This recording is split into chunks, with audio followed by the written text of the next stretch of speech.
Well, welcome back to the Radio Gamescast. As always, I'm your host Ryan, and I'm joined by my lovely cohort of co-hosts, Brett, Hello. Wyatt, Hello. and Alex. I'm a head bop dispenser. You know, You don't get the chance to explain that. I disallowed. I wouldn't explain it either way. Whenever I mention or explain you to anyone that I know, I just say that's what you are. I just use that. And they're like, I get it. We're I understand. professionals doing this we got years of course, experience in the of podcasting industry.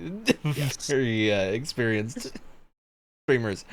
All right, well, it's episode 134. We're going in on Todd Howard's Wild Ride because it was the 11th anniversary of Skyrim just a few days ago. And if you don't remember, Skyrim released on 11/11. Now it's the 11th anniversary. So in this totally not Skyrim-themed episode, we're just using it as a launching pad to talk about other things. All the Skyrim things that need to be said have since been said, especially considering that a 20-hour-long analysis of Skyrim dropped. Yeah, I saw that. Yeah, I'm 10 hours into it. God. Joseph Anderson looked at the time code for those videos and wept. It is very funny. Man, I applaud the people that have the willpower to put together a 20-hour analysis of a video game that is so exacting that, I don't know, I feel like you could take some notes off of this and learn a good few things So like, for a do they game just made 11 years ago. do they go over like every major quest Yep. as well, just to like no? Yep. No, Every they single didn't. one.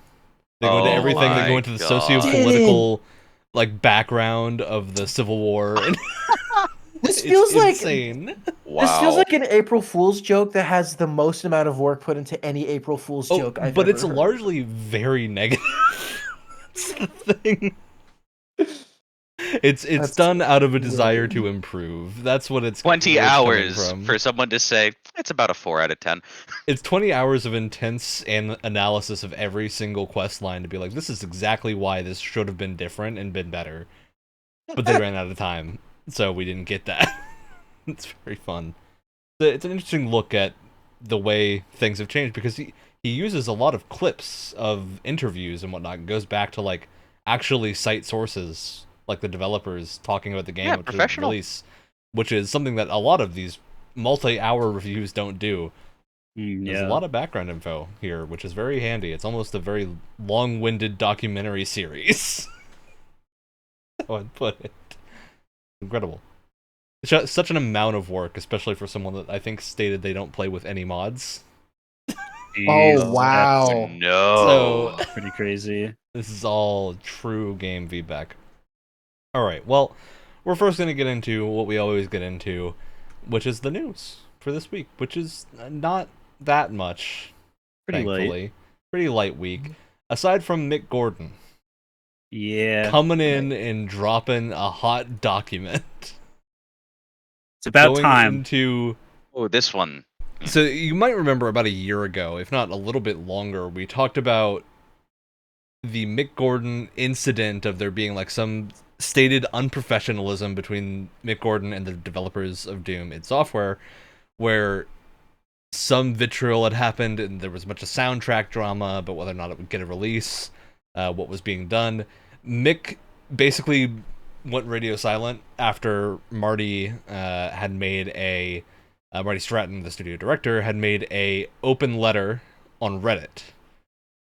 This document is a stage-by-stage teardown of that, and is written to be a legal document. This was clearly written with research and a way that this is not ambiguous. This is not an ambiguous document like other responses. It is a massive, massive Medium post with a timeline of events, everything that has been called and gone through here. So I encourage you to read through this if you want to. It's far too long for us to give a good overview of, but the gist is Marty O'Donnell, not Marty O'Donnell, that's Halo composer. I'm mixing Marty Stratton and Marty O'Donnell. Leave him alone. Leave Marty O'Donnell alone. He's had enough trouble. Mick Gordon has stated he hasn't been paid for over half of Doom Eternal's music. Crazy. because they used a bunch of music that were rejects or mock-ups or demos that were not meant to be part of the soundtrack. Mhm. They were not the professional level stuff. They were like, the pre-production. It's what video games go through the same process of, like, you create things, you don't like them, you throw them away, and then you take the things you do like and you make them better. They took the things that he didn't like as well, Didn't and make them better. didn't make them better. Did it very poorly. Yeah, the Doom Eternal OST with Mick Gordon's name put onto it was announced and made available for pre-order before he was contracted for it. So he had not even been like paid to do this, or signed an agreement to even produce a soundtrack. And apparently he got no response for 9 months, so there was a 9-month delay before he could start working, or a 7-month delay, and then a couple other months of back and forth or something. He received the contract on March 18th, which was 48 hours before Doom Eternal released. Boy. Boy, howdy. The delay that got announced of the soundtrack was announced before Mick was actually under contract to produce the music. Hey guys, so the person that's gonna do all this music that we promised the fans, he doesn't even know he's doing it. Maybe we should delay it. What a cool prank. Yeah, he also had a 29-day Oh my limit to God. produce the soundtrack, which is not a lot for a full soundtrack At being all. mixed and Yeah. mastered. Especially because video games, you tend to not have soundtracks cut to song length. They're typically like the length of a loop, so you can play them in Yeah. loops and they'll have like an Well, intro and also- an outro. Well, also like scores that you hear on like Spotify or on a record or whatever are often mixed very differently than how they are in a game Yeah. as well. So you have to go back through all the work that you did mixing it for the game itself to like remix it. For Especially just in cases being on where its there own. is music that adapts to different things, so that you don't have like a set mix in the game, which is wild. So then there was some additional stipulations to this, that id Software would have complete creative control and access to all the source material of the artist's files, which is just a weird contract. It's not necessarily an unknown, but with that time limit and a bunch of other factors, it's very anti-Mick Gordon, essentially. Especially the creative control is just a weird thing. Like, access to the source files is not a huge issue, but the creative control aspect is bizarre. It's very strange to take that away from the composer. 13 days before the deadline, there was another reveal of information that had been withheld from Mick Gordon, that there is potentially legal trouble because they took pre-orders before it was under contract. And then there was an internally produced OST that was all edited without Gordon's knowledge or consent, that had been worked on for 6 months prior to this.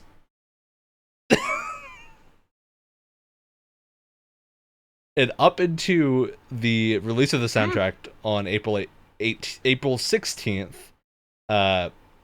which was the deadline for the soundtrack to be produced after that 29-day process, he was cut out of the process, and they decided to release the alternative version instead of the Mick Gordon version.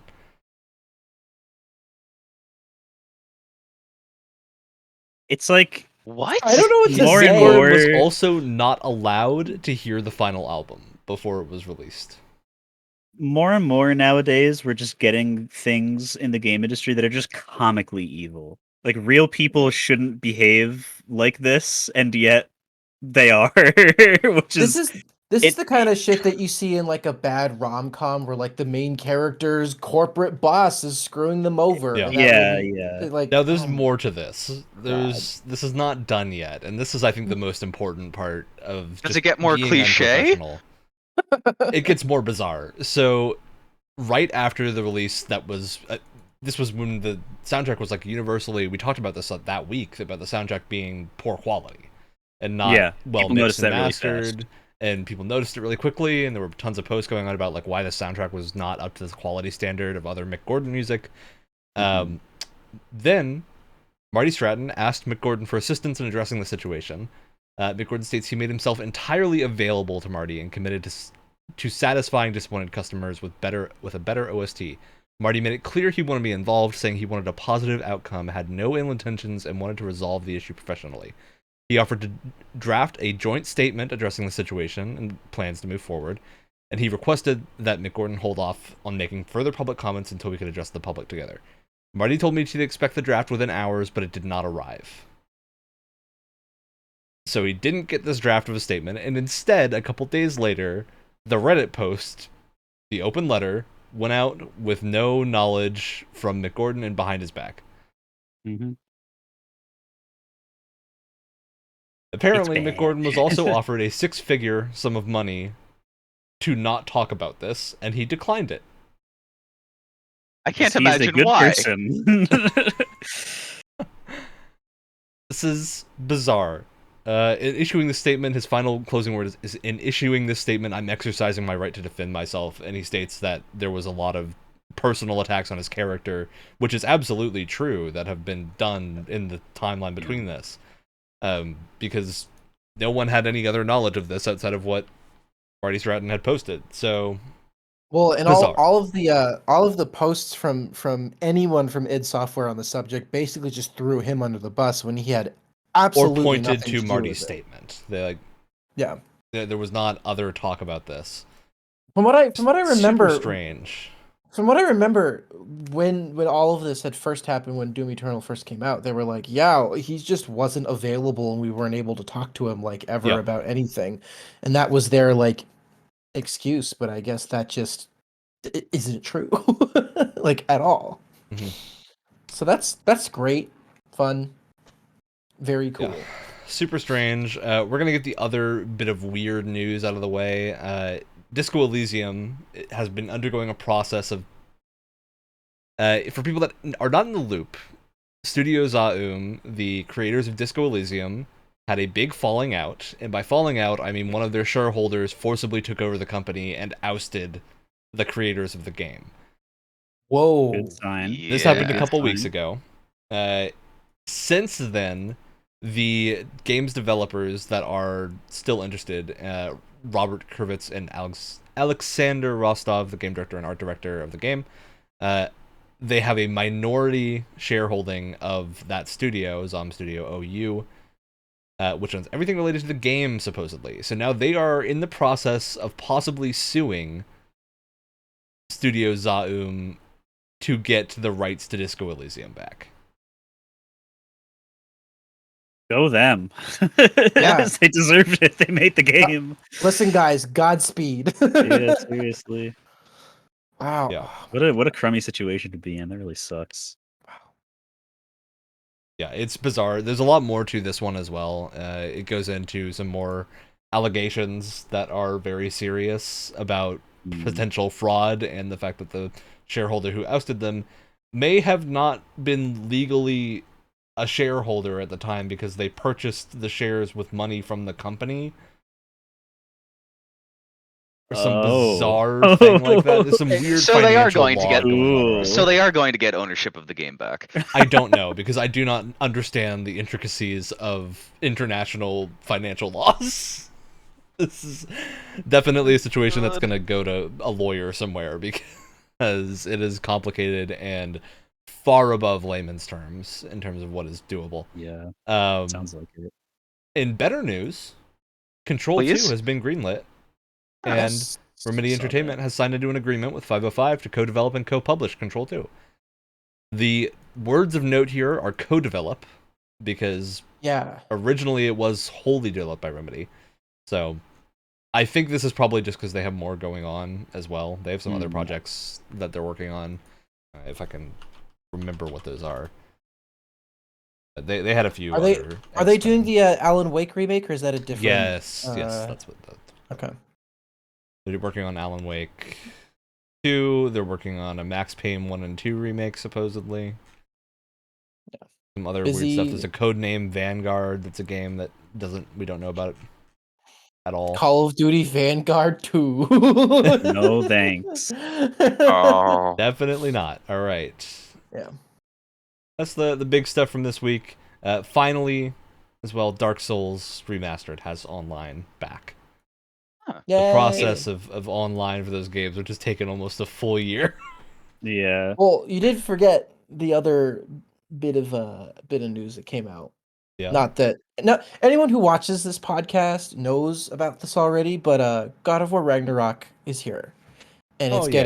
it's getting tens thrown at it, just hucked in its general direction. And I'm playing it right now. I know Ryan's playing it right now, and While we're on the podcast? yeah, Definitely. literally right now, I'm playing with my feet. Very I'm very good totally game. not installing Skyrim mods. Gamers find a way. But yes, very good game so far. I'm sure we're gonna save it for a games club at some point in the future. But Yeah. very It'll good be a so weird far. one. I don't think we'll have the same turnaround time because of a number of out of our control things going on over Yeah. December and January. Right. So podcast might look a little weird those times too. I might be gone for a few. We'll try and keep things going at the regular cadence, but it'll be Try my a best. time. We'll see what happens. Yeah, the only thing of note there is there may not be podcasts uploaded to Spotify for that duration, but they'll be on there as soon as I am back in a position to upload them. But the YouTube should still have everything. So, yeah, we're gonna go through that and figure that process out. But things will be wacky for a little while. Good old moving. All right. Now it's time to talk about our topic for today, which is the jumping off point is talking about Skyrim's 11th anniversary. And the reason I wanted to mention Skyrim is I think, bizarrely compared to any other franchise, the Elder Scrolls, and in particular Skyrim, has had a staying power that is just not matched by anything outside of like Minecraft. Right? It's been around for so long that it's just an institution at this point. And the weird thing comparatively to a thing like Minecraft or a thing like World of Warcraft, which I think would be your other examples for games that have stuck around this long, Skyrim doesn't get like frequent content updates. It No, doesn't they have got No, not at all. their most recent one, and pretty much the I don't really count Creation Club overall, but yeah, Creation there Club's is weird. the I would count the yeah, anniversary edition, but not yeah, the Creation anniversary Club. edition is what I would count for that. Because before that, it was just it was special edition, and then before that, it was the DLCs that came right after release. Yeah. So interesting timeline of enhancements here.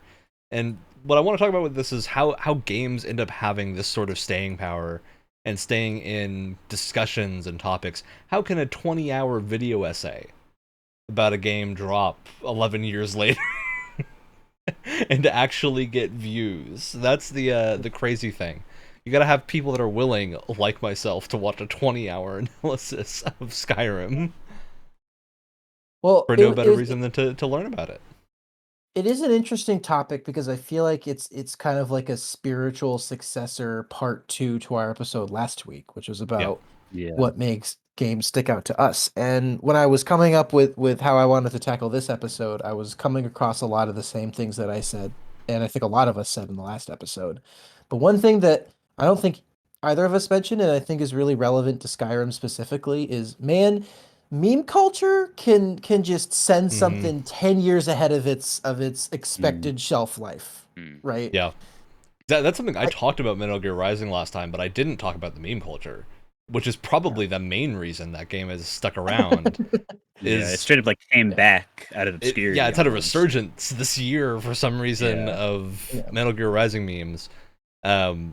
And I wonder what makes a game memeable in that sense. Is it the nanomachine sun? Is it the Skyrim's wonky physics and bugs? Is it an arrow to the knee? Well, there's there's so much. There's a lot to dissect. Yeah. I think using Skyrim as the base plate here to kind of lean into to talk about how it stayed around so long, because at its core, if you watch all of these long form Skyrim dissections, most of them come to the conclusion that Skyrim is not the best game. I think one of the things that I thought originally when we brought this topic up Mhm. was it's going to be the modding community, because people keep creating yeah. content for it, and it becomes almost like this fan-made live service almost. Yep. With the amount that like mods of an insane quality are getting pushed out and worked on by yours truly. Hi.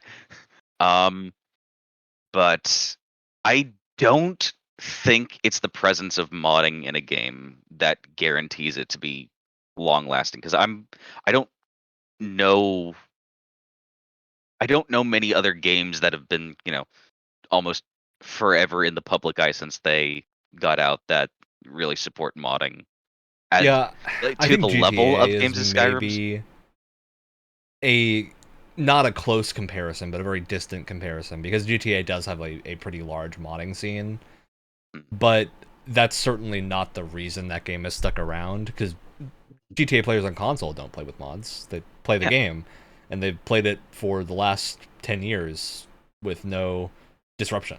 It's just been a constant thing. There's I also raise the you. oh? I raise you the Pokemon ROM hack, because anytime there is like the official Pokemon release comes out and it's bad, which looks like this one is actually looking to be pretty good and innovative for once in the last like 10 to 15 years. Okay. But anytime a Pokemon release comes out and it's bad, well, my friends just go play. Oh, this ROM hack was made by like one Italian guy over the period of like 6 years. Let's Go see what for it's it. like. And it's like the coolest, most random, like weird stuff amalgamated from all like the newer games put back in like the Emeralds engine, basically, if you can call that an engine, I guess it is. But it's Loosely, yeah. not the same thing. But it's like you're basically making an entire game out of the scraps of an old game, which I know some Skyrim mods absolutely do Yeah, that. very similar. Yeah. I think that's definitely a big part. The reason I give a lot of respect to the modding community for these is it's almost like mods have a built-in hype cycle that Mm. rivals, and really only for Elder Scrolls.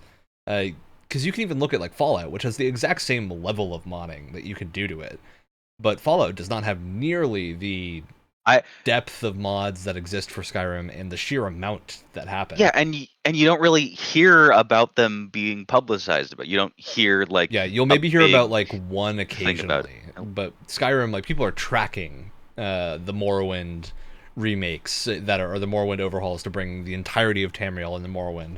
That's been going on since before Oblivion was released. God. It's for the sense of scale here. Oblivion has the same projects going on to bring all of Morrowind into Oblivion, and now Skyrim has the same project to bring all of Oblivion and Morrowind into Skyrim. I'm decently sure there's also a demake to bring Skyrim into Oblivion. I feel like that's entirely crazy. possible. Yeah, I think it's totally possible. But I think those mods end up bringing this kind of mythos around themselves in terms of how they're developed, and the fact that they do make meaningful progress, but you see it so rarely because you can't often download them to play. Outside of the Morrowind mods, which are, I think, playable through the state that they're completed in as they go, which are largely very good. I messed around with some a year or two ago. You're talking about Skywind specifically? Not Skywind, their mods for Morrowind. Oh. Project Tamriel, maybe. That might be the name. I don't 100% remember it. But it is the Morrowind massive project to add a ton of world spaces to things. Oh, Tamriel Rebuilt. That's it. Project Tamriel is the one for the more modern game. It's bizarre. I do think these add a ton of lifetime to them, but I wouldn't credit them as being the main reason. Just because I think they give a lot to meme culture, especially. But your average player is not going through the process to install Legacy of the Dragonborn on their Let me just close that window. Modding, you end up with a much more restricted view of it if you're on consoles or you don't have access to a PC powerful enough to handle the larger mods, because they're not built with any concern for performance generally. No. At all. Which makes sense, because performance is very difficult to handle in an engine that is not one that is like exposed to you. You don't have access to seeing some of what the engine for Skyrim can do, because the developers don't want to give you their source code for everything. Sometimes the devs aren't even sure, it seems, from the things that happen in the official game. Look, the person who made a feature retired or something. Nobody knows how to use it anymore. Yeah. It does happen, I'm They sure. took the code with them to their grave. And the other thing you have to keep in mind too is that Bethesda definitely plays into like how popular Skyrim still is, and I feel like it wouldn't Mhm. be where it With is them, today if they hadn't released it 10 plus times yeah, beforehand, with right? And a them lot of that is re-releasing it on because every platform yeah, possible, and a including lot the Amazon Alexa. and I think from their perspective, a lot of it is like this game was so well received when it came out that we just got to keep this going, right? Yeah. And every time they release it, you always bring in slightly new, like slightly higher number of people. And because things like Fallout 4 didn't have the same reception, they're not really supporting Fallout 4 in the same way because it just didn't resonate in the same way at launch as Skyrim did at launch. I do wonder, this is a thing that gets talked about a lot in like game circles and whatnot, is how popular different genres of fiction are. So you take a look at like fantasy is one of the most popular fiction genres. The Mhm. actual most popular right now is like GTA style stuff, at least for video games. GTA is still like top of the pack in terms of mass popularity, but fantasy is up there with that, as well as like Modern Warfare and stuff like that. But I wonder what the difference in engagement numbers would be between a fantasy project like Skyrim and something like Fallout, detached from name now, just because I think fantasy is also an oversaturated genre Yeah. largely. So I think you really do need the name recognition of something like Elder Scrolls to be able to make an impact and I have think a we could. good launch. I think hopefully we can see how that plan pans out when oh God, what is Avowed? When Avowed comes out? Yes. Yeah. Because there's just no competitors right now. Nothing No. on the scale of a AAA project. There are indie competitors, but the indie competitors tend to be very small scale because it turns out making a first-person open-world RPG where you can It's interact hard. with every object in the game is extremely difficult. Very hard.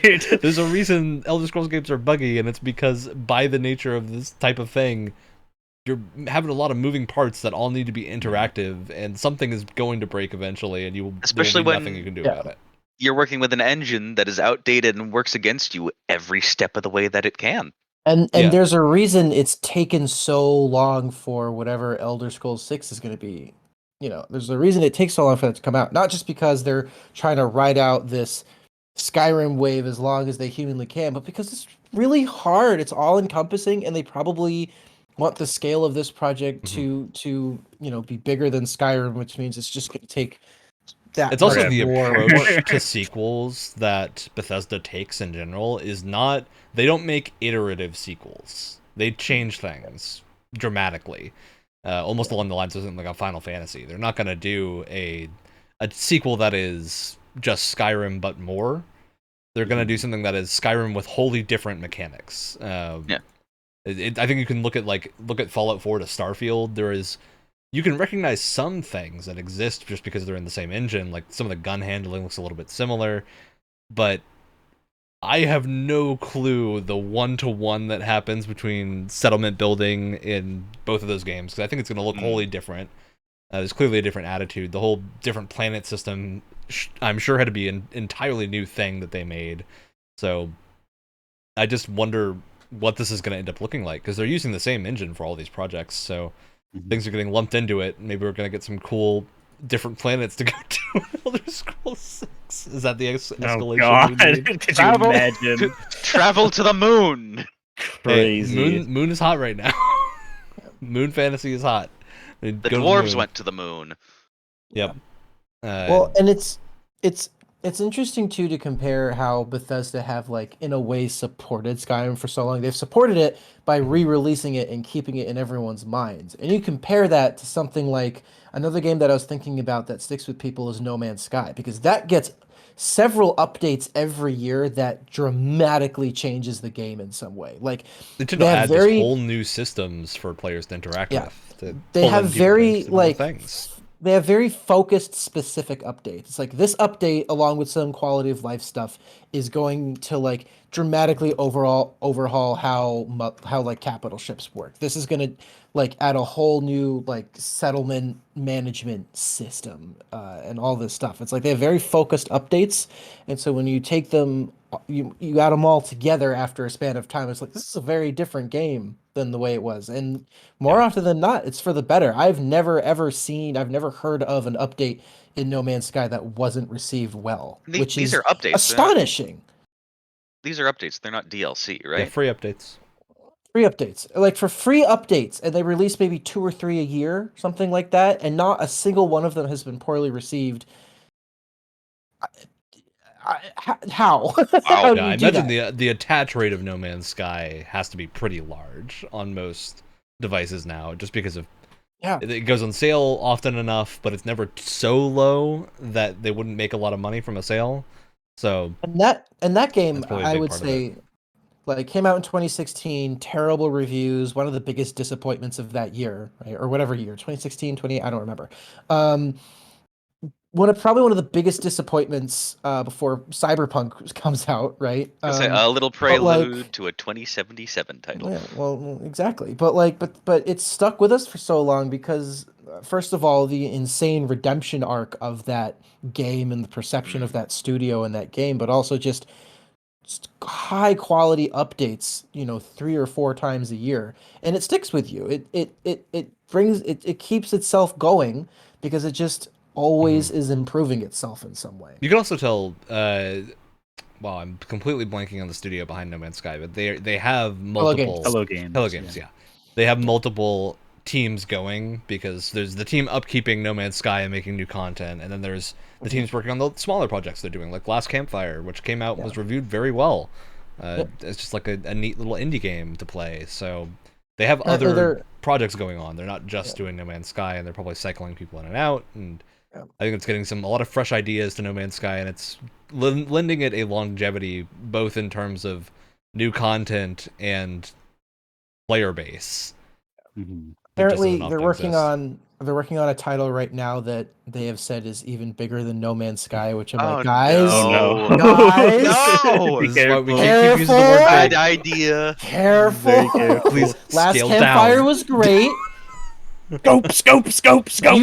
You've got the your scope your hammer. big all-encompassing open world universe. You can't get much bigger than that, guys. What are you talking about? Anyway, I don't You really want know to if make something people bigger actually, than like- billions of planets? Yeah, that's the thing. I'm not really No! sure. People might think they want more than that because people always think they want more. But do you really want more than that? What you really people want there's is already one more of the interesting planets, rather than a billion more who random cares ones. planets. Yeah. Yeah. I don't know. That's I think the strange. only possible exception to that, we'll see when Starfield comes out, and if this is actually a pipe dream or is a possible thing with the modding tools, is all that open space for modders. Oof. Oh god. Go crazy. Modders creating their entirely own planets. Yeah, I'm Oh, just No imagining Man's so much Sky space to use. into Starfield. We can have mods that don't all exist in the same world space and constantly conflict with each other all the time. Yes! Right now, that's I'm a dream! I'm imagining a bunch of like mod creators on Twitter being like, guys, I've picked this planet for my mod. Stay away. This is mine. Oh my wait. What if like with that whole thing with, having your own like planet to mod to yourself, you can mess with the physics engine? Oh, I'm sure that's not going to be possible, yes. but I would love it if it were. I have zero hopes that is a thing that you can do, largely because you don't need it. That is not a thing that is necessary. Or even better yet, someone's going to be like, man, you guys are already using existing planets. I'm just going to go make my own. Screw it. Yeah. I mean, I'm gonna sure make they're my going to own figure ways planet with out. blackjack and hookers. With the level of stuff you can do in Skyrim now that's different than what you could do before, is the mod list that Alex and I have been playing is actually just Elden Ring but Skyrim. They have just converted Elden Ring's mechanics into Skyrim. And it's You now have impressive. weapon arts. Weird. You have weapon arts, they've completely decoupled the left and right click system, so instead you have a single button to attack and a single button to do a power attack, and then you block with the other button. So, you always have access to blocking, which is very handy. It's wild. It's the level of difference you have with that just changes the game completely. Which I bet that's a big part of why Skyrim stays relevant on PC, but for other platforms that don't have that benefit, it's just the staying power of people wanting, at the base level, a fantasy first-person game. Yeah. Is the core of I think the thing here is just genre availability. There is a mod shop on consoles that isn't Creation Club. Not that it's the same thing at all, and it's not nearly as extensive as what you can It does have a like lot of the same how- mods. There's a lot of mods that are translatable to that, but there is a limitation on the technical end where the engine of Bethesda uses a scripting thing called Papyrus, which is their own kind of inbuilt language. You can do Papyrus mods on console and whatnot, but the problem is the engine of Skyrim was built with very strict memory limitations and other hardware limitations that make it extremely difficult to have more than a couple of Papyrus scripts running at a time.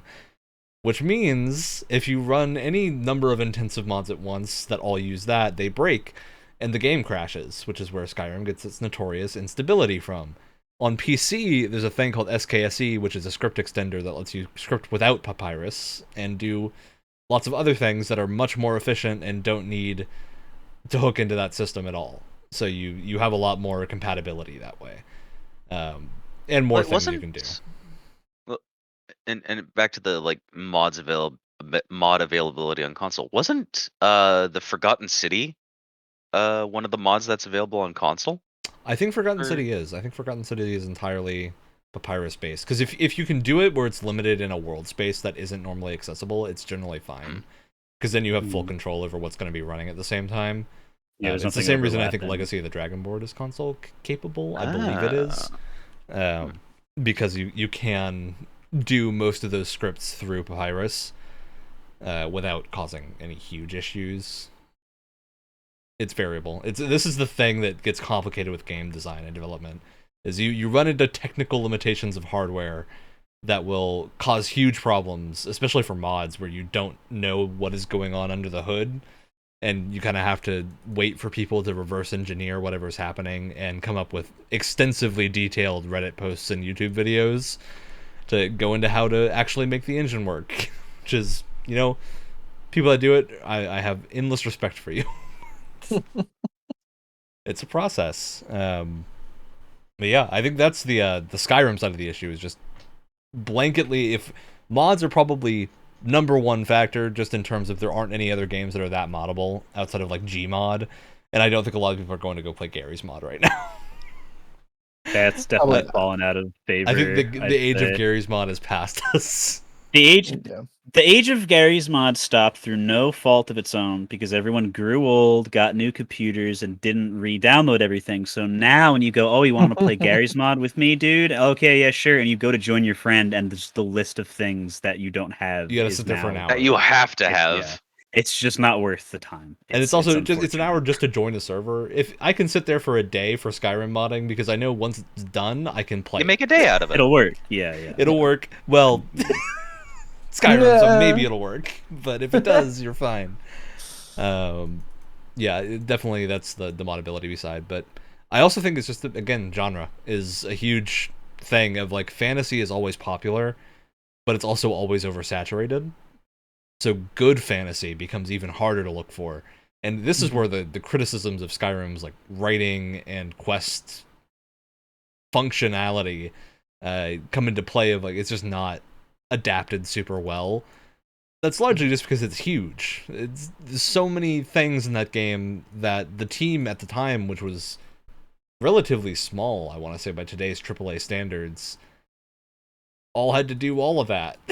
So you have a time limit of you can work on this quest for like 3 days, and then you gotta move on, or else the game won't ship. I'm sure that was a big consideration for Skyrim, especially because looking at delays for Starfield and whatnot, I'm sure they were running into that same problem again.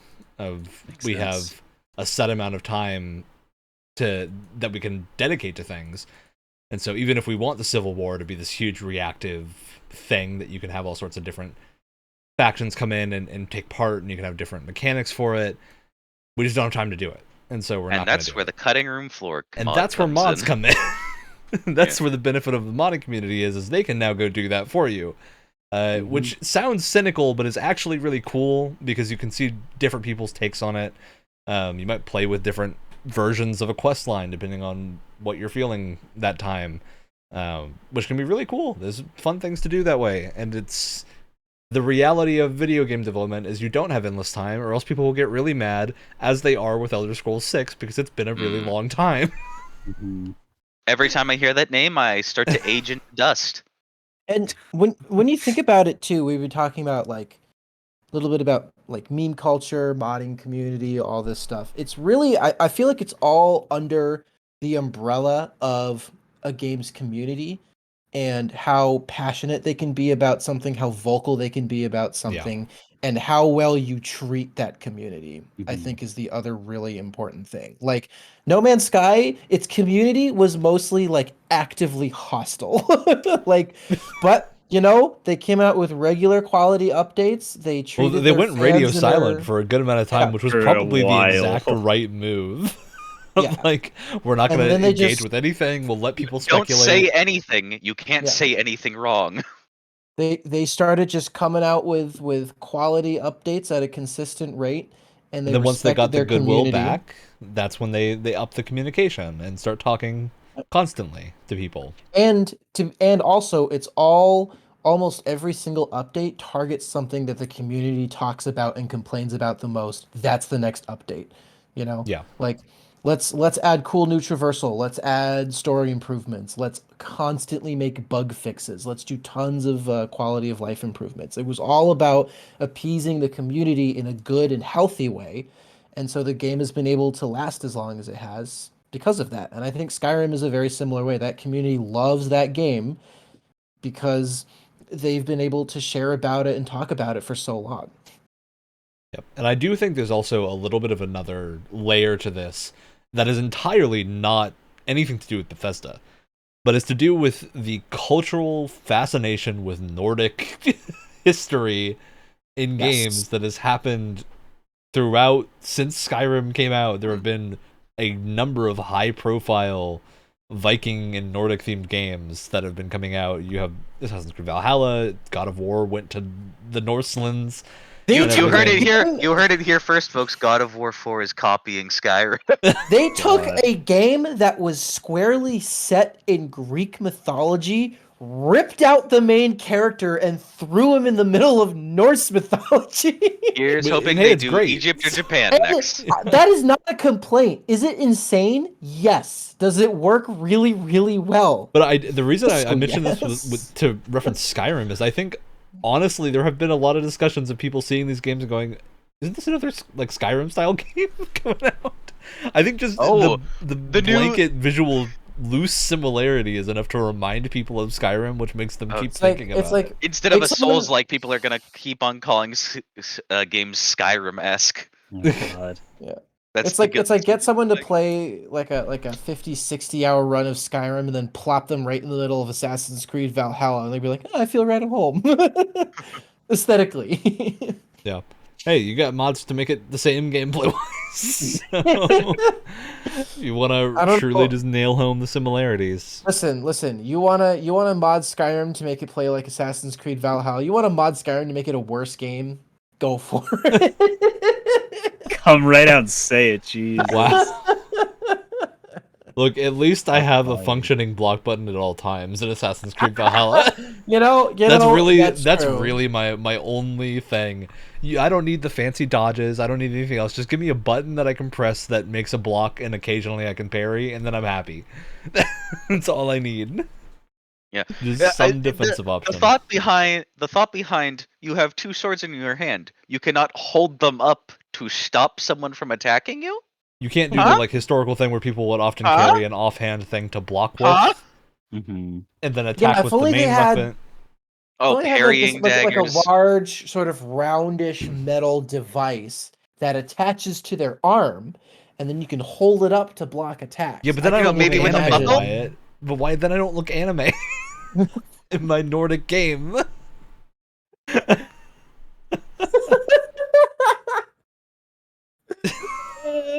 I'm sorry, we've gone off the rails. Do anime people just not use shields? I don't understand. Is this just not a thing? Yo, It's not did you ever true. see Sword I Art mean- Online, Wyatt? Two I swords mean, are I in right now. You're talking to the wrong person, Ryan. I Look, mean, that was meant to have be you shade. seen them I wear don't armor recommend that you can watch stop a Sword Art blade? Online. asking me if I've seen an anime. I wonder. We forced you to see in a couple, but Yeah, I think a lot of it is just the combination of things that have come through. And then there's other, I think, exceptions here to things that have a very easy to point to reason for still existing, like Call of Duty and Battlefield. Are just those are the games that come out in this genre, and they come out every couple of years. You get one, and then that's what you play. If you're into those games, you don't got anything else. and if it's Well- horrendously bad, you go back to an earlier title. Well, also, those games have stuck around because their publishers have actively refused to just like leave us alone. They're gonna come out regardless.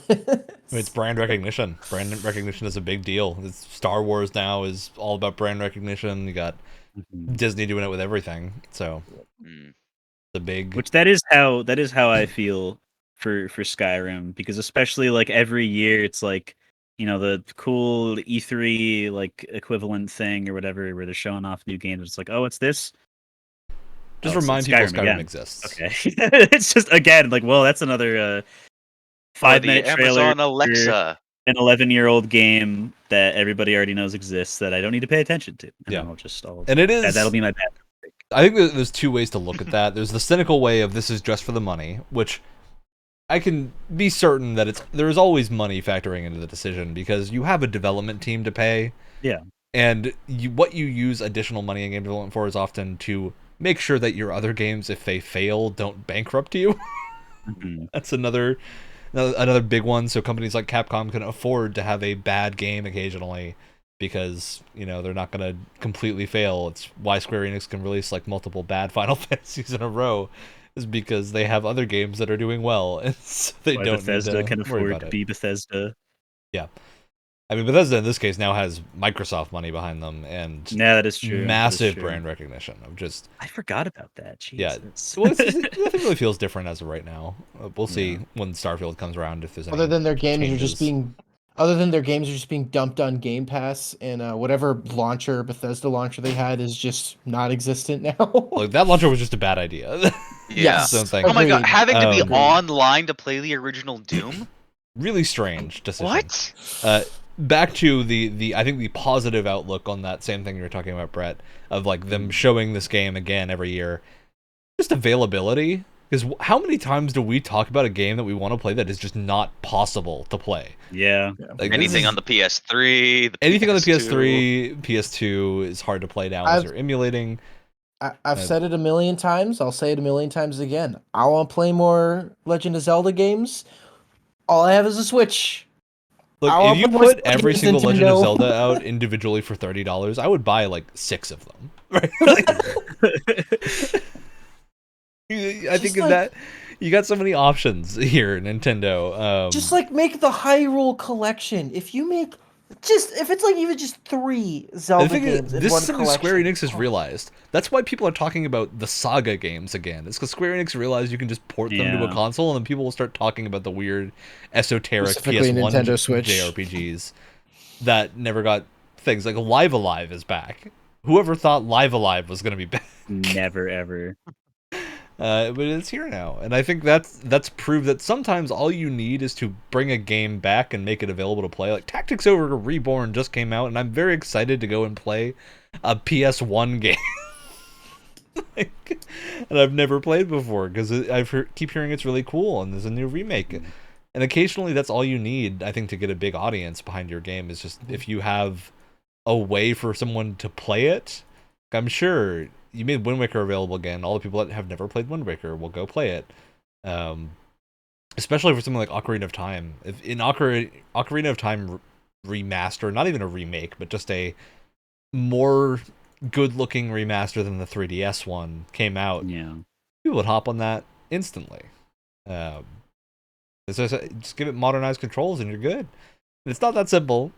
You can't just go into an N64 game and adjust the controls to make them modern. It's not quite how that works, but it's doable. You'd probably want to get a better 3 frame rate. joystick.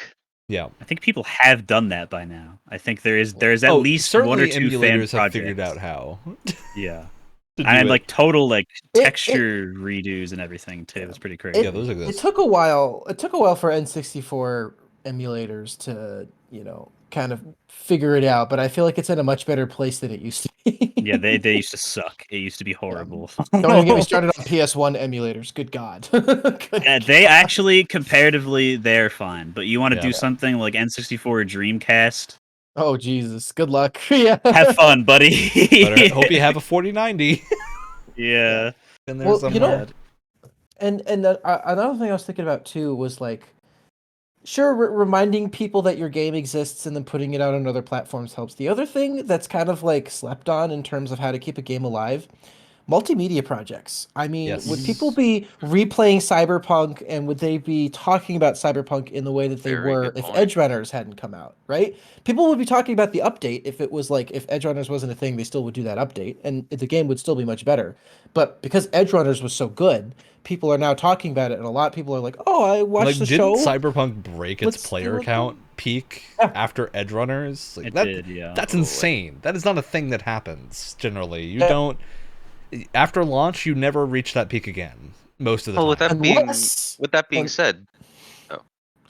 unless you are a long-running first-person shooter franchise that had a recent outing that was so bad that people go back to 2 games ago in 2016 and then broke its like max player count. A I game love that came out in Battlefield 1 so much. 2016. That's Uh, crazy. Sometimes to appreciate a game, you got to make a terrible one, You just and then have to people have go back something to even appreciate the worse. classics. Speaking You know? of multimedia and first person stuff, Bungie has reportedly have multiple irons in the fire of multimedia projects Mm.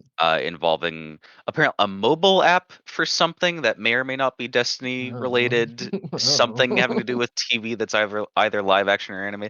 So we'll see how those affect Bungie when they come out. They can Mhm. keep them. I don't know. I do feel like there would be potential in a Destiny mini series. Oh, there's potential. Whether or not they'll reach that, I think it's a gigantic question mark. It might Because the actually history of get into- Bungie IPs and TV If it- shows is not good. That's yeah. If it is live action, I am going to burn it in a fire. If it's a nice little animated series like The Legend of Vox Machina, I don't see a problem with that. I mean, They listen, probably do a lot of good stuff. if a Destiny show comes out and it's on a streaming platform that I can actually watch it on, I'll give it a try, and it may actually get me to give a shit about Destiny again. I don't know, probably You don't- not, but You don't have to never give a know. shit about this. You can just give a shit about the show if it's good. If it's good. And if it Well, exists. Destiny, not just as a If it's game, but real, as like yeah. a franchise with all Yeah. of its lore and everything, it might actually get me to care. I don't know. Who knows? Yeah, Impossible. I do think task. that's an Get you to interesting watch look some at more like lore daddy videos. how stories get planned, because I do think a lot of it is franchise ability in terms of story has a big impact, but there's also a fine line to walk there in terms of you need to have an end point in sight, or else people will stop caring. Yeah. Which is the Yeah. thing that has happened with many franchises that we don't talk about because they get forgotten. That's Well, what it's happens. happening. It's happening with a show that you and I are watching, Ryan, right now, where it has characters in it, and we're dedicated to them and their various relationships for a while. But it's gone on for so long that you're like, all right, let's get on with it. we Let's- need to, there needs to be some progression here, or else we're just watching the same Yeah. thing every episode. Yeah. Which you can generally like. There are shows that formulate like that in terms of stuff like sitcoms tends to follow that, but they tend to focus on trying to put characters in new and interesting situations every time, and then it's more about the characters than the actual show, and that can work for video games. Like video games can definitely have a character-focused game that is a lot more loose in terms of what the story is. There's horror franchises do that all the time. I'd say Resident Evil pretty cleanly fits in that bracket. Bizarrely. Silent Hill. I don't know about Silent Hill. I've only played 2 of Silent Hill, so I feel like Silent Hill's very character based. It's very character based until they just stopped caring, and things that were specific to characters just got thrown in because this guy with the triangle on his head. Everybody knows him. It doesn't matter. He's gonna give us money. Yep. But that's when you run the risk of, if you handle something wrong, people will be very angry. People will and notice. your franchise will be very poorly regarded. The Mass Effect problem in that case, I think, of taking a really popular and really well-liked IP and then just not giving it the shake that it deserved leads Or to live action Master Chief. Yeah, it just leads to a lot of bad will towards the You franchise. remember the Halo show, guys? You I remember really that don't fine wanna little forget thing? it. Halo I what? don't want to. There's a Halo show? Yeah, there's a live action Halo show. You should watch Oh, it. is there You'll really? hate yourself. Wow, I've never heard of Yeah, I that. think Jeep it's Grand called Forward Unto Cherokee's in it. Dawn, right? Oh, you're right. Yeah, I do think that's a big aspect of multimedia can do a lot for your games. Mhm. I think a classic example of that is hype trailers. The reason CG trailers were so popular for many, many years is just that you can make a CG trailer for a story way before you often know what the game fully is. Also, really well done live action trailers too. Would That I anyone feel like I haven't seen enough of. would Uh, anyone care about Dead Island if it didn't have that amazing cinematic trailer? Mhm. What, like a year before it came out, the one that was all played in reverse and everything? Yeah. Incredible, so well done. I mean, Borderlands. In no way reflective of the game in any way whatsoever, but it was really cool and it got people's attention. I have to wonder how much of the adoption rate of Borderlands is solely because of they chose to have the musical intro. Mhm. I legitimately wonder, like, I think a significant number of people saw that and went, oh, this game is better than other things, and stuck around because of that. Even if, like, it hasn't aged particularly well, or is that interesting in the later period. I'm talking about Borderlands 1 in particular. Yeah. Because that game is not super special in terms of what it actually does, but the bits that land really well. And so you are encouraged to stick around the whole time and see the rest of the game. I think there's also just examples of high quality bars that just haven't really been met Yeah. recently, which is I think Star Wars Knights of the Old Republic 1 and 2 are right there in terms of games that are KOTOR. consistently remembered. If you think about a Star Wars video game, you're likely thinking of two franchises. You're thinking of Battlefront, and you're thinking of KOTOR. Disregarding newer stuff, I'm talking about legacy franchises.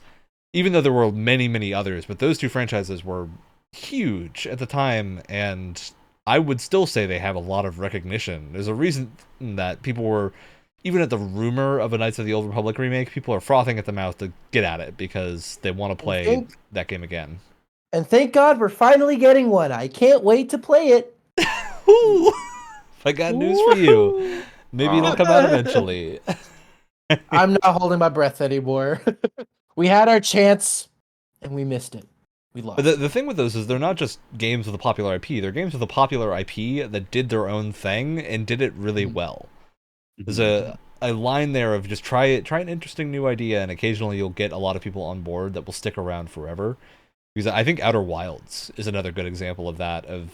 I have a feeling most people that have played Outer Wilds will play whatever that studio comes up with next, solely because of Outer Wilds on blind faith. Because that game was so good. Same thing with Supergiant. Yeah, Bastion. People are really was faithful so to them, impressive. yeah. Oh boy! That every other game they make, people are on right behind them for it, even if it's a weird sports game, a party-based sports game. 'Cause guess what? If anyone's gonna do it right, it's gonna be them. I mean, listen, I don't care if it's Hades 2 or whatever they decide to do next. I'm gonna be there for the next Supergiant game. I don't care what it is. I'm there. You already have my money. Yep. Yeah. I mean, kind of combining the last like 3 mini points. Like, didn't like an E3 in the early 2000s when the PS3 was like first coming out. I guess early comparative to now 2000s. It would be like mid 2000s. Like they just showed like a like CGI cutscene from what if Final Fantasy VII but made now, and people were like, "You gotta remake this game right now, Square!" And they were like, okay, let's remake Final Fantasy. Okay, woo! Yo, wait, let's do it." Like just the trailer alone was like that wasn't even. It probably was like a little bit of the plan, I would imagine. Like, oh, somewhere down the road we'll do a Final Fantasy VII like remake or something like that. But the immediate reaction to that is a big kick to get started. Oh, like, there are dollar signs in your eyes. Yeah, you can watch like YouTube videos of the crowd reaction for that, and people just go insane for it. It's kind of hilarious, just like seeing seeing what things have become by now. And But, on that yeah. note too, I feel like how you reveal a game can affect how long lasting it lasts in people's minds, right? I've said this a million times, I'll say it again. The best reveal for a video game I've ever seen was God of War 2018. That was one of the coolest reveals for a game I've ever seen because you had no idea it was God of War until Kratos steps on screen and then everyone lost it. And it was one of the, it was like, it had gameplay, it had a little bit of CG in it. It was a nice little surprise. No one knew it was coming. Perfect. I'd say the same for Ghost of Tsushima's initial reveal trailer. Was instantly captured a lot of interest, even though I believe the initial reveal for Ghost of Tsushima was not a gameplay trailer. It was like a story trailer. Yeah. It was the one with the shot of them fighting while the tree leaves were falling, right? I think so, but I don't know if they actually showed it was the gameplay. flute guy. It was the flute guy, right? We knew about the game before that. For sure. Yeah, that was the game's other presentation. If the game was shown off and that was the first thing, I don't think anyone would have cared. Very strange. I think a single person would have cared about Ghost of Tsushima if they showed it with the flute guy first. I mean, listen, but back to what I said before, meme potential. That has its own. I guess. You know. I don't know. That's a bit of a weird one. Didn't have a lot of mass appeal. Put it that way. Not a lot of as cool of a skill that is. It is a like 3-minute flute solo for over nothing that very few people know much about. Is just kind of weird. Yeah, this is a very strange setup. That feels like it doesn't really have a payoff. But yeah, I think this is a thing that we'll continue to see a lot of approaches to as we go forward, especially with the reinstatement of in-person industry events and whatnot. Yeah. Seeing the kind of hype culture that I think is part of the lifeblood of games in a way, just in terms of like getting people interested in things that they may not have been interested in. Because inherently, like, when you're playing a video game, you have a limited amount of time and a limited amount of money, so you're going to spend it on things that appeal to you. So unless you see something that is really cool and you hear other people say, oh, this thing is really cool, like people whisper the name Elden Ring and suddenly everyone wants to buy Elden Ring. It doesn't happen without those well-handled trailers and the reputation that a company can build. Yeah. So the publicity I think a lot of having George R.R. Martin behind the story. Yeah. I think a lot of it is also just doing something for the first time, even if it's not executed super well. Is the Demon Souls, I think, is a good example of that. Of like, Demon Souls is not the greatest game, but people are going to remember that pretty much always because it's what created the Souls genre and went forward to be like the blueprint for all of these other games. And that does mean people are still going to go back and play Demon Souls to see where it started, just out of curiosity. Do you think the original or the remake, remaster? Yes, to both. Both, yeah, for sure. They're pretty different in their own ways. It's an interesting situation of like playing the Final Fantasy VII remake for me made me go back and play Final Fantasy VII, the original, which is two bizarrely different games, but hey, if that's enough motivation to go replay the original game, then you did something right. You know, spend 40 hours playing a PS1 game. It's an impressive accomplishment. And I think a lot of it is just having a balance of quality to exposure is really important, because you can have the greatest game that's ever been made. If nobody knows about it, there's no way, aside from maybe word of mouth over time, like Dwarf Fortress. Or if you show it too early and too often, then it can get overhyped and people will have unrealistic expectations. And no matter how good the game is, people will still have wanted more by a certain point if it's not been out for too long. That's why I think back to Fallout 4's reveal, and that was like the perfect amount of time for a hype cycle to last. Was they show you Fallout 4, it's coming out in 6 months, get ready. And then it launched on time and wasn't super delayed. I think that has a really big impact in terms of having your franchise be well known and be like, hey, we're bringing back a thing that hasn't had an entry for a long time and it's going to be here soon. Has a really big impact. I think there are exceptions to that, of like Elder Scrolls 6's reveal happened because people were legitimately kind of concerned that there would not be an Elder Scrolls 6. Like, it hit long enough that people were like, is there actually going to be one? Is my favorite franchise just disappearing? And they're like, no, it's coming. It's just going to be a while. That was a situation where Bethesda was like, shit, we got to go. But now, I really hope they wait to show gameplay until it's almost ready. Like, we know it's happening. Sit on it. Sit on a release date. Don't tell us until you're within a year of it coming out. I feel like it's going to be 2027 or 26 at the earliest. But see, that's a problem these days, though, because how many times have we like seen a reveal for a game and they're like, "Oh no, it's coming," and then never comes out. Beyond Good and Evil 2. I was just about to say that. Scorn. I think Scorn is a good example of that. Yeah, it taking forever to release. What was that other game we saw recently? I want to say it might have been the Game Awards last year. It might have been the Xbox Showcase. You had like a VHS gun horror game in the space station. Ooh. Oh yeah. That like it got first revealed in like 2012 or something. Yeah, super old thing that got revealed and then completely forgotten for a while. Gun. We talked about it at length when we watched the trailer for it. So it was go very many space horror games that seemingly showed up in lieu of this wasn't like disappearing, and then Dead Space came back. Yeah. This wasn't a first version. This wasn't the first version of the Callisto Protocol. No. It was Callisto Protocol was in the same show it was in. Yeah, but this was an indie project, I think. It was an indie thing that looked really, really cool, but was a thing that had started development many, many years ago and then completely paused for a long time. We'll find the name at some point, but I think a lot of that cycle is just sometimes you let it go too long, and now people don't really care anymore. Duke Nukem Forever is another good example. People just God, like that game was in development since the late 90s, finally came out in 2012, and people are like, I don't think people were like, people were like armed and ready to riot. Yeah. There are opportunities to have a long life cycle for something, and of course, like I think the biggest way to do something like that is crowdfunded, and you have constant updates.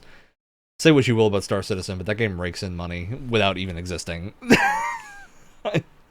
Honestly, bizarre. $60 for a ship. You know what? That's kind of genius. Have a game that never comes out but still makes you money. That's incredible. The bizarre thing is, how many people have done that before? You can play Star Citizen right now, and it's a pretty good game from what's there, but they've promised so much more that it's not going to release. That game will never come out until what they've stated. Like they said the squadron mode with Mark Hamill voicing a character was going to come out like 4 years ago at this point, and every single year it gets pushed to the next year.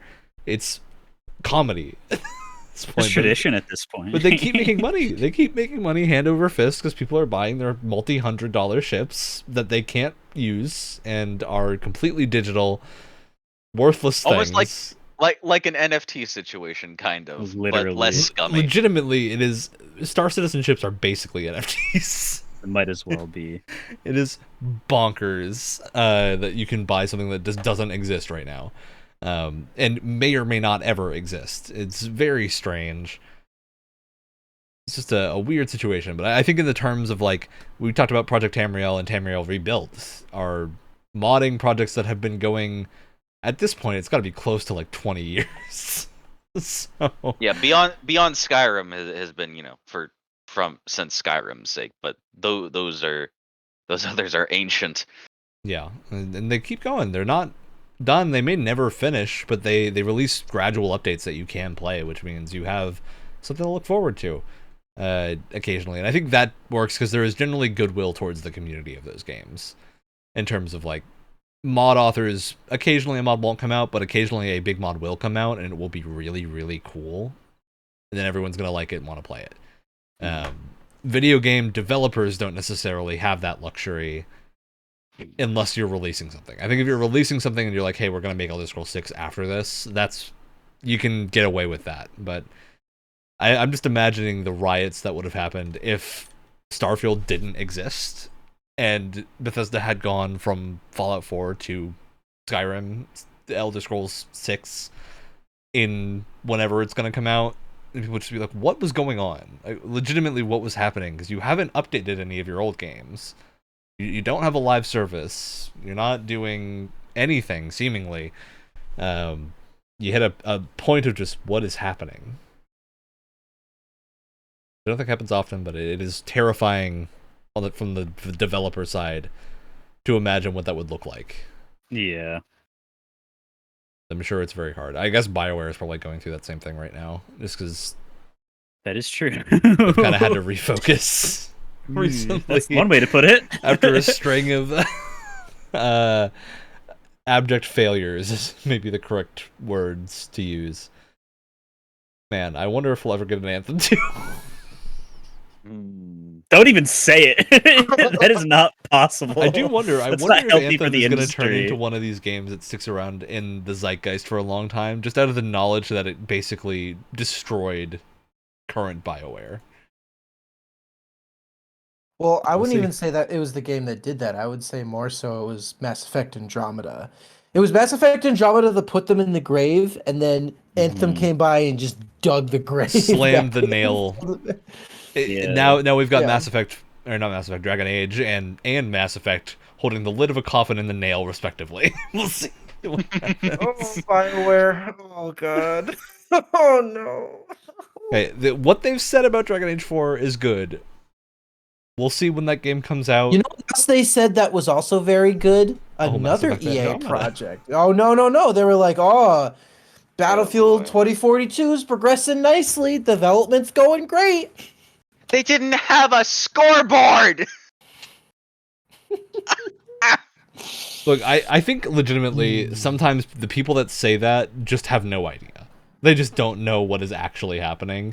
They're literally just paid to say, "Oh, well, Well, it I'm doesn't being help that told that we're they're- doing a good job. I guess we're doing a good job." It doesn't help that they're both under EA, so it's probably the same stupid idiot that's saying it. At least the same stupid idiot ordering them to say that. I think we all know who that is. It's very easy to tell. Mhm. Yeah, it's just I think it's really, there are certain points where it's a lose-lose, but you can win back that goodwill by releasing a good thing. Yeah, you definitely can. I think No Man's Sky has proven there is really no trench too deep to dig yourself out of. As long as you are willing to be a little bit humble and admit that there was a mistake and climb back out of it. Yeah. Well, and the difference there is that, like, No Man's Sky is not owned by did not have 5 other projects in the works and was owned by a giant publisher that gives them money. It was an indie studio that got a sudden influx of marketing money that they were not prepared for. They're like, if this game isn't good, we have to make it good, and we have no other choice. Yeah, and another thing to talk about is and run. the thing with a developer like, because Sean Murray was primarily a developer and not a producer on that game. He's not a person that is used to speaking at these events. And what will happen if you're not used to speaking like that is you will talk about things that might be existing. They might be whiteboard design. You might have come up with this really cool thing that you're like, oh, we're totally going to do this. We're totally going to have giant space worms because that's awesome. And we think we can do it. We have like a general idea, right? And then you realize, oh, none of this works. And you're like, well, what do we do? Do we just not do it? Or do we? Yeah. Because we've already told people we're going to do it. But is this really a thing people will care about? And if you roll the dice too many times on that and people did care about all of them, well, you've left yourself in a spot. And now you have to add giant space worms later, which they did. So they got there eventually. Yeah, you can really dig yourself into a hole that way. And that's not necessarily the fault of a person. It's not definitely not being malicious. That I think all the people claiming that Sean Murray was like maliciously lying about what was theirs. Now, these things probably existed. They just probably existed on one test planet, and they did not test them going to the entire like galaxies that they had mathed out. And they were like, well, now this doesn't work.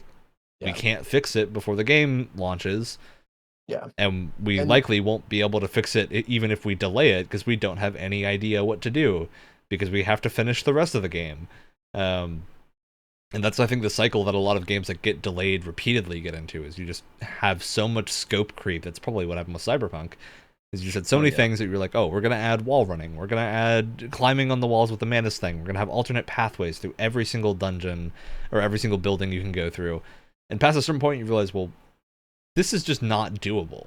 Like, this would take one level designer a couple of weeks minimum, and we have 3 years to make a game. So, I guess you better hire more people. It's a massive like issue with designing games like that, which I think is why most developers just won't talk about it until it's functional.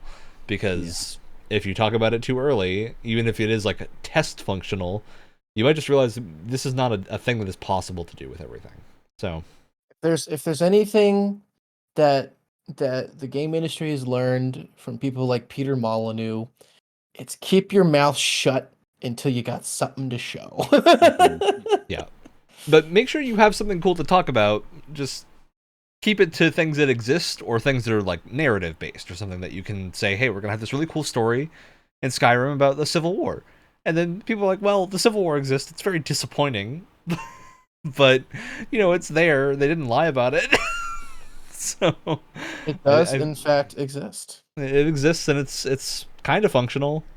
You can do it from start to end, maybe, as long as you don't get stuck on a rock somewhere.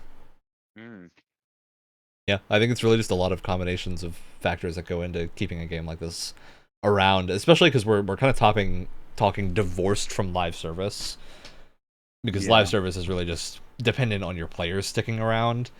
And how long the developer actually keeps up the service. Yeah. Because the easy answer for... Oh, go ahead, Brett. I was going to say, depending on what kind of game it is, too. Like, when, just not too long ago, 343 was like, yeah, we're cutting the servers for Halo 3 on Xbox Live or whatever. After... like all this stuff that you're earning in this live service for Halo Infinite that's going on for years and years or so they've planned, it's going to be turned into nothing eventually, because it is a multiplayer online game, and eventually, no matter what it is, unless it's like World of Warcraft, like it's gonna not exist. Yeah, and there's different views you can kind of take on that. I think that's where the point of if you go in knowing when you buy a thing in a game like this, you are going to use this thing for a couple hours, get your enjoyment out of it, and then probably never touch it again. Like, don't go in expecting that you're going to come back in 20 years and open up your Destiny 2 and see your old helmet there that you use. Maybe the server will still be up, maybe you can check it in, but at that point, they're going to have moved on.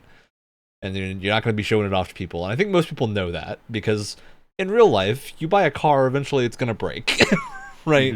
There is still an element of temporality to most things that you can buy with real money in real circumstances.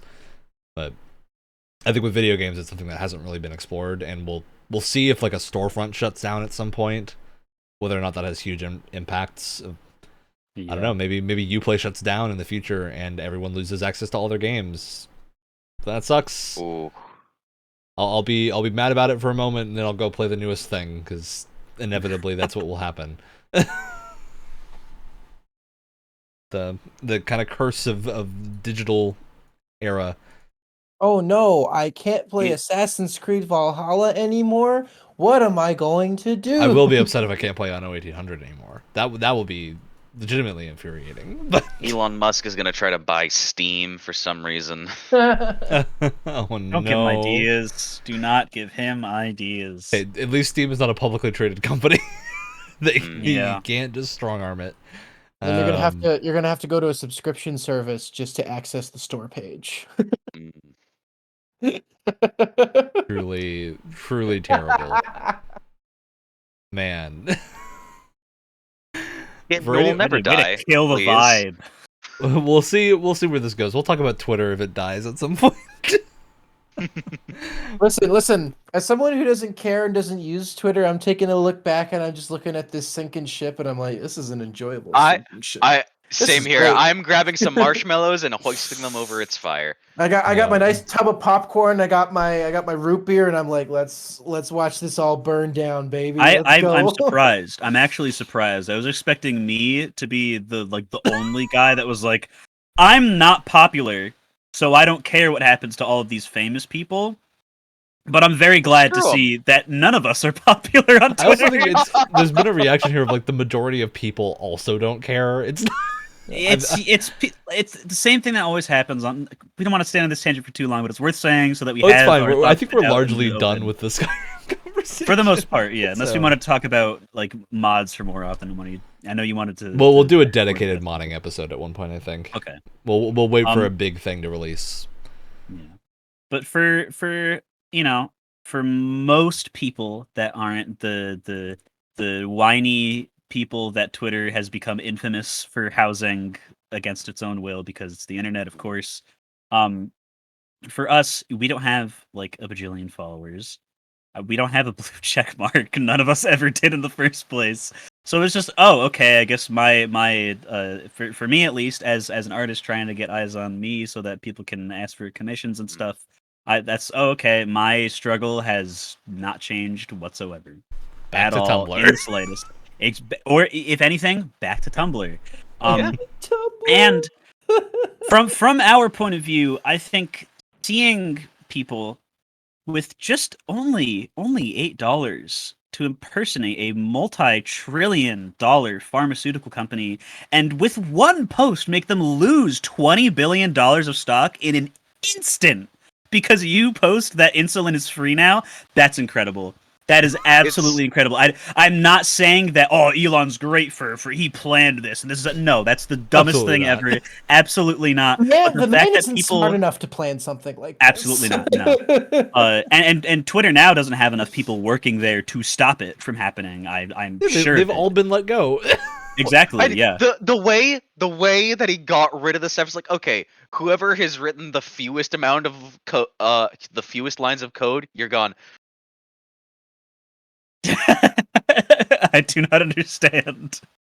What kind of thought process does he not have to understand that that's not a good idea?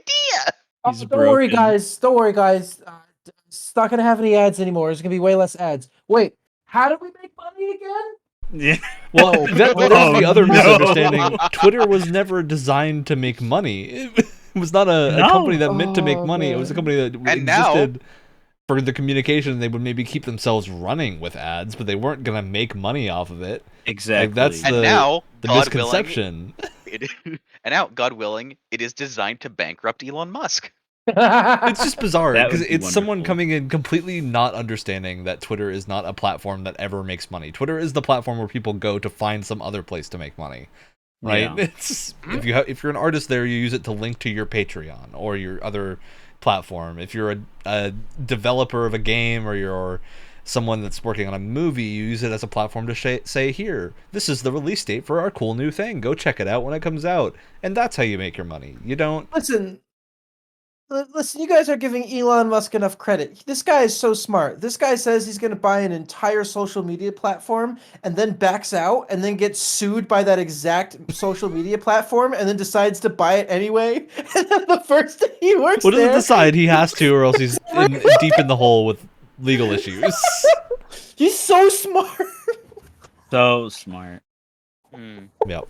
Did you see that apparently he's Oh, in talks, or at least considering going into talks with Google to have to try to buy YouTubers into posting to Twitter their long form YouTube style content on Twitter, where you can't have like videos that are longer than like 2 minutes unless you like now pay because you And have to be Twitter's video verified. player is also It's, like, notoriously terrible and doesn't work. Terrible.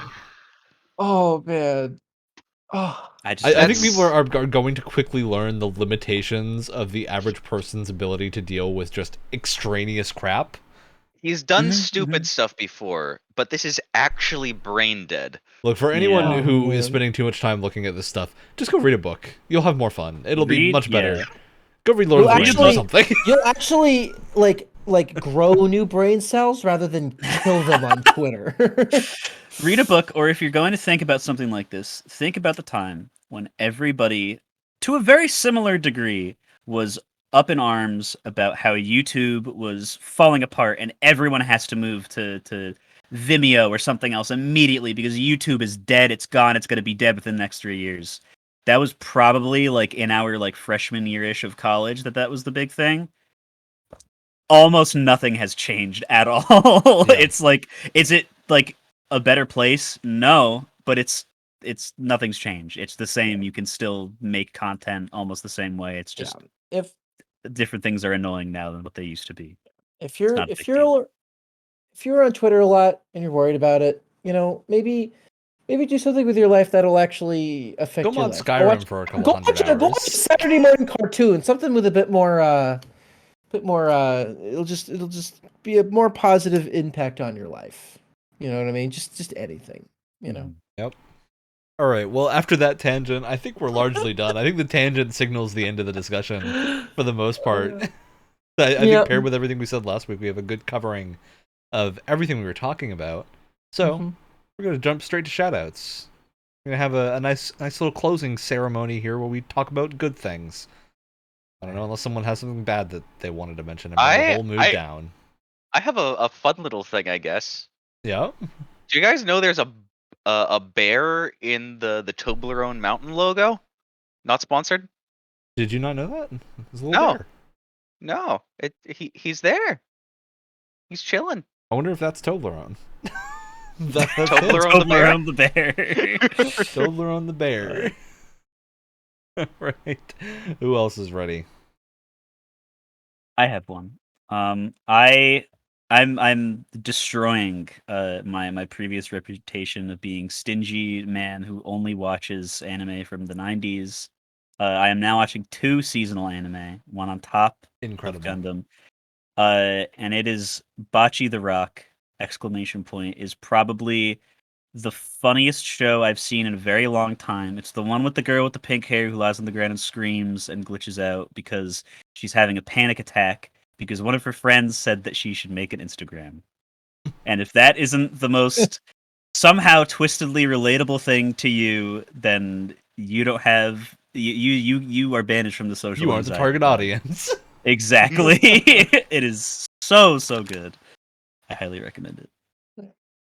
My shout out goes to a game that a friend of not just mine but several people in this podcast made. It's called This Halloween Night. It is currently, I believe, it is in a beta form out on itch.io at the moment. It's a very fun premise for a little turn-based sort of narrative-based JRPG, and they're coming out with new costumes for it all the time, new like little DLC packs for it all the time, and it's something that a friend of ours has poured his heart and soul into, and you should go show it some love because it's an incredibly well-made project for such a small team. Yeah, if you like it, they got a Patreon too. Yep. It's trucking along. Making games is hard. Very. All right. Well, my shout out for this week is someone who had the gall to make Skyrim not give you perk points when you level up, and instead you actually have to play the game and you find them around the world. And for some reason, it's mind-boggling. I didn't think this was a thing that was possible. It's such a simple change, but it's so cool.